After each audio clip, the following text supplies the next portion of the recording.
Okay guys, hari ni aku berada di IOI City Mall.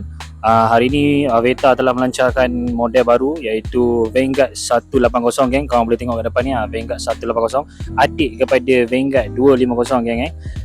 Okay, sebelum aku cerita dengan lebih lanjut, aku nak share kat korang dia punya harga dulu. Untuk versi standard versi standard yang korang tengok kat depan mata aku ni, dia RM9,390 sahaja. 9,400 lah senang cakap. Kalau untuk special edition, Special Edition RM9,690, boleh katakan 9,700 lah. So apa beza di antara kedua variant standard ni dan juga variant Special Edition ni? Korang boleh nampak lah, dia didatangi dengan crash bar dan juga box belakang. Tambah 300 je, korang dah dapat crash bar dan juga box. So bagi aku lebih berbaloi ambil yang Special Edition ni lah, sebab kalau korang beli box dengan crash bar saja kat luar pun hampir 7,800 juga. So yang ini korang tambah dalam 300 lebih, korang dapat siap daripada kilang, daripada kedai, memang dah ada crash bar dan juga box belakang. Ada 3 pilihan warna geng ni warna yang Special Edition ni, korang tengok biru putih, yang ini dia kuning, dan satu lagi pilihan warna yang terakhir, korang tengok nampak ni, yang ini hijau kuning fluorescent. Kalau tanya aku, di antara ketiga-tiga model ni, ketiga-tiga color ni, dia bila kita sebut bab Aveta ni, Aveta ni dia pandai dia main colour. Kalau korang tengok Nova 200 ataupun Vanguard 250, semua colour option dia orang bagi memang senang cakap susah lah, nak pilih tu susah lah. Kalau tanya aku antara 3 colour ni pun memang susah, sebab semua lawa lah geng kalau tanya aku. Ini daripada segi kosmetik luar lah aku tunjuk dan aku share kat korang. Nampak? Betul lah, Aveta kalau buat colour memang win. Dia memang pandai betul main colour, korang tengok. Apa tu? Aduh, handsome. Okay, daripada segi sizing pula daripada segi sizing, kalau tengok daripada mata kasar, dia punya size dia lebih kurang macam Husky 150, macam level-level ADV 160 lah. Tapi aku rasa yang ini lebih gemuk sedikit, sebab kalau kita tengok dia punya belakang dia, tak nampak. Dia punya belakang dia nampak lebih gemuk lah, nampak lebih tajam. Ni dia punya depan dia lah, kalau korang tengok. So apa yang aku share korang ni, dia punya kosmetik luaran sahaja. Jadi dia punya detail, dia punya secara spek dia apa semua ni, share korang nampak ni. Okay, dia nama dia Vanguard 180 dan dia punya displacement dia pun tak lari jauh daripada nama dia 174. Dan apa yang menarik kat sini sebenarnya, kalau korang tengok betul-betul, dia punya berat dia 142 kilo saja. Jadi bila untuk skuter adventure touring yang design macam ni, CC macam ni, kebiasaannya 15160 kg. Macam Husky, tak silap aku Husky 156 kg kot. So untuk Vanguard ni, dia 142 kg je, which is kalau tanya aku, untuk skuter adventure touring macam ni rupa, dia ringan lah. Bila kita sebut ringan, dia punya power weight to ratio dia tu memang bagus lah.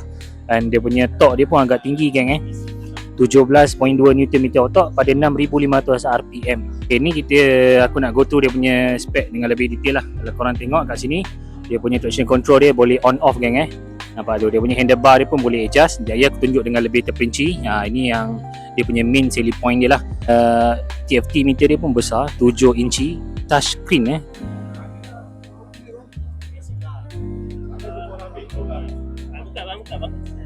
dia punya diagnosis ni, so boleh akses macam-macam menu di dalam tu. Walaupun dia CC bawah 200 dan harga bawah 10,000, dia punya TFT dia touchscreen. Jangan main-main. 2 channel ABS, dia punya dia punya ground clearance dia pun agak tinggi, 140mm, adjustable dual gas, dan juga dia punya EFI dia Bosch, memang which is famous lah. Motor-motor sekarang memang dah banyak pakai Bosch lah sekarang. Suspension dia tak ada preload dan rebound tau. Dia hanya ada adjustable, dia punya compress je. Korang nampak dia punya track dia tu, nampak tu. So ini nak adjust keras dan lembut sahaja, tapi dia tak ada adjustable rebound dan juga preload, which is bagi aku tak ada masalah, okey je. Okey, untuk tayar belakang dia 130 70 13 inci.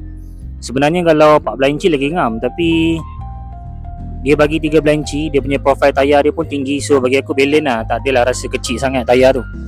Aku lagi prefer 14 inci. Biasanya skuter kalau 14 pun dah rasa berdenyut kan. Kalau 13 bagus lah, dia counter balik dekat tayar. Tayar dia profile tinggi 13070, which is 13 inci tu tidak terasa sangat lah kalau tanya aku. Okay, untuk tayar depan ni pula, korang boleh tengok size 180/14.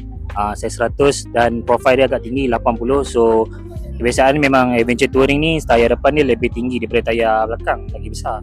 Which is besar jugalah kalau tanya aku sebab profile dia 80 kan, so tinggi lah. Dan dia punya fork dia, aku tak sure saiz apa fork dia ni, tapi kalau tengok dengan mata kasar memang agak besar tau. Dia macam agak gemuk sikit.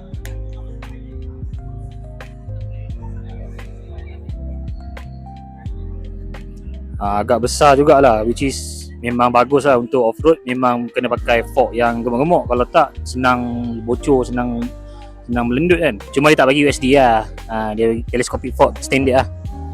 Dan dia punya windshield dia adjustable, cuma manual. Tak payah, kalau nak auto tak dapat, bawah 10,000 kan. Okay, dia punya ruang duduk dia untuk tinggi 174 cm Okay, untuk ruang duduk dia, macam aku tinggi 175 cm, kaki aku memang panjang. Even double stand pun aku still boleh flat kaki aku. Ruang dia luas kan. Kalau korang tengok, nampak? Aku still ada banyak space untuk aku main kaki aku. Dan dia punya floorboard dekat sini pun besar. Kaki kau boleh, macam aku kan, kaki aku ni saiz 12 tau. Saiz 11. Aku dapat full tapak ni, nampak ni. Nampak full tapak, nampak. So untuk long distance, bagi aku benda ni penting tau, sebab dia melibatkan keselesaan. Bila aku try duduk, kaki aku macam ni, aku still boleh main, aku still boleh relax aku punya kaki kat sini. Kalau tak nak macam ni lah. So ruang agak luas, tak kena, nampak? Tak kena dia punya dashboard, dia tak kena. Aku tinggi 175 tak kena lutut aku. So walaupun dia tidak sebesar Vanguard 250, tapi dia still luas, nampak? Nampak tu? Tu ni daripada kilang memang dah dapat spotlight kan, nampak tu? Dia ada spotlight kat bawah tu, dua tu. Nampak tu? Nice. Tak perlu lagi korang nak tambah PNP add-on kat luar kan. Korang dapat keyless, of course. Keyless. Dan juga tangki minyak sebesar 10 liter geng, 10 liter. Korang dia punya seat dalam dia. Seat dalam dia, kalau tanya aku, ARC boleh lepas satu. ARC lepas ni. Sorry, dia macam banyak lekuk sikit lah. Tapi agak besar kalau tanya aku. Cuma aku tak pasti helmet ARC lepas ke tak. Cuma kalau steng tu memang lepas lah. Dan juga SGV pun lepas. Kalau tengok daripada sini ruang ni dia macam luas tapi macam sempit. Macam mana tu? Ruang yang agak besar boleh muat. Sekejap aku try masuk tangan aku.